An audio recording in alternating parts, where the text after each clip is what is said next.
Everyone, welcome back to my new study vlog. So आज का दिन है 27। हम प्रिपेयर कर रहे हैं अपने बोर्ड्स के लिए एज अ क्लास 12 स्टूडेंट। सो अभी देखो, कल मैंने वीडियो अपलोड नहीं करी तो कल 26 नवंबर थी, हाँ यस, और आज है 27 नवंबर। सो कल की टू डू लिस्ट थोड़ी सिंपल थी और आज की भी बहुत ही सिमिलर है, सिंपल और सिमिलर दोनों हैं।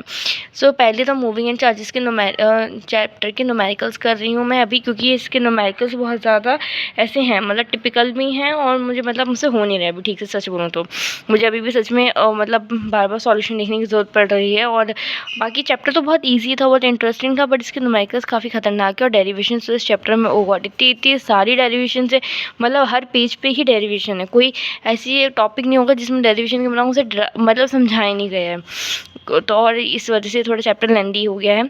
उसके बाद है मैंने कल करा था सेक्सुअल रिप्रोडक्शन। मैंने सोचा कल पूरा चैप्टर के मतलब फुल चैप्टर ख़त्म कर दूँगी, बट फॉर सम रीज़न मैं नहीं कर पाई। और फिर यार मतलब पढ़ते पढ़ते यार क्या फ़ायदा, मैं पढ़ने के लिए ठीक है फुल चैप्टर पढ़ लूँ, बट वो मुझे लग रहा है कि मैं और नहीं पढ़ सकती हूँ या बर्नआउट फील हो रहा है। इस वजह से फिर मैंने 1.4 तक ही टॉपिक कवर करे।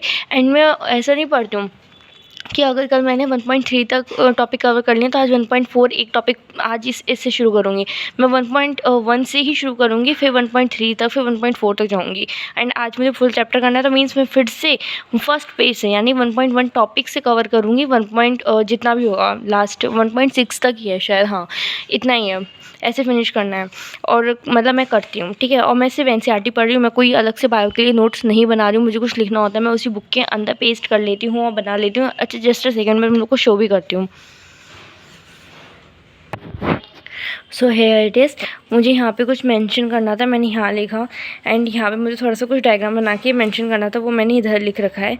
हाँ ये थोड़ा मैसी होता है और थोड़ा बहुत आपको लग सकता है, बट मुझे तो सब समझ में आता है। मुझे पता है ना मैंने यहाँ से ये चीज़ लेकर गई हूँ, मैंने यहाँ क्यों लिखा है। जब तुम अगर तुम यही बुक मेरी कोई और पढ़ेगा तो शायद मुश्किल है उसे सारी चीज़ें एज इट इज़ समझ में जैसे मुझे समझ में आती हैं, क्योंकि मैंने खुद अपने आप से अपने तरीके से लिखा है ना, दैट्स वाई। और मैं कोई भी अलग से नोट्स वोट्स नहीं बनानी, क्योंकि भाई मेरे पास टाइम नहीं है। मुझे अपनी केमिस्ट्री के लिए करना है, अपनी फिजिक्स के लिए करना है, इसी वजह से। और देखो बायोलॉजी के लिए तुम कितने भी नोट्स बना लो, अल्टीमेटली तुम्हें एंड ऑफ द डे पढ़नी तुम्हें बायो ही है, बोगी एनसीईआरटी से, सॉरी, पढ़नी तुम्हें एनसीईआरटी ही है। तो फिर क्यों अलग से मैं नोट्स बना रही हूँ, क्यों मैं इतनी मेहनत कर रही हूँ। बाकी सबकी अपनी अंडरस्टैंडिंग होती है, जैसे इस चैप्टर में इतने नोट्स बनाने की ज़रूरत नहीं है, I understand.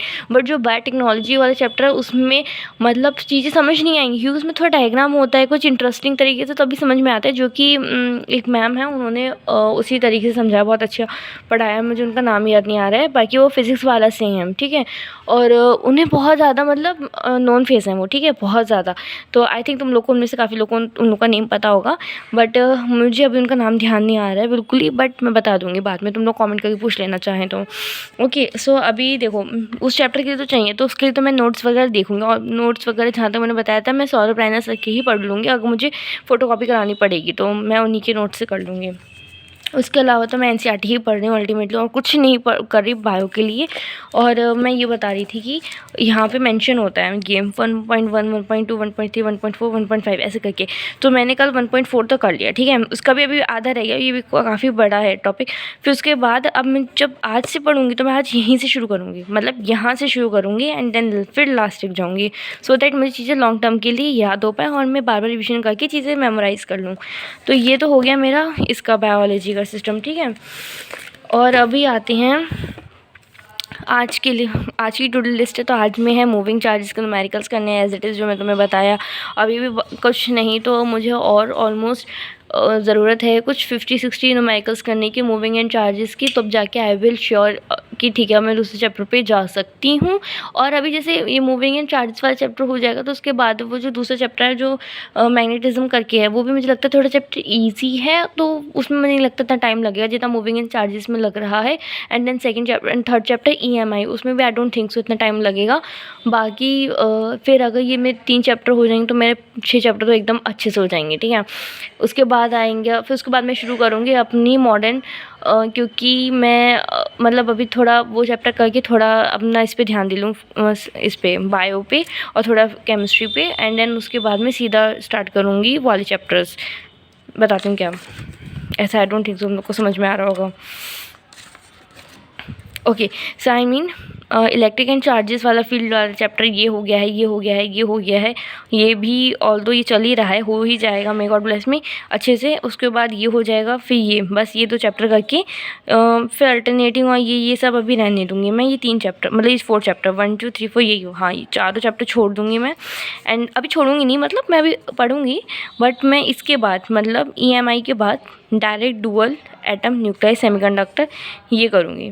And after this जब मैं इनमें पक्का श्योर हो जाऊँगी, मीन्स फिर उसके बाद मेरे कितने टोटल चैप्टर हो जाएंगे। ओके, तो मेरे यहाँ पे ये 10 चैप्टर हो जाएंगे ना, तो फिर मेरे पास सिर्फ 4 चैप्टर बचेंगे करने को। तो फिर जब पता है मुझे पता होगा मेरे पास सिर्फ 4 चैप्टर, तो मैं और अच्छे से ये चैप्टर कर पाऊँगी। अदरवाइज मुझे इसी तरह से टेंस्ड रहूँगी कि अभी बहुत है फिजिक्स में, अभी कुछ नहीं करा है, और फिजिक्स में रह गया, बायो में रह गया, ये सब चीज़ें माइंड में चलती रहेंगी। इस वजह से अभी मैं कुछ ऐसा वर्क करने वाली हूँ। बाकी मैं तुम लोग को अपडेट देती रहूँगी जैसा भी होगा, ठीक है। And that's it for today. Thank you, have a great day and good bye.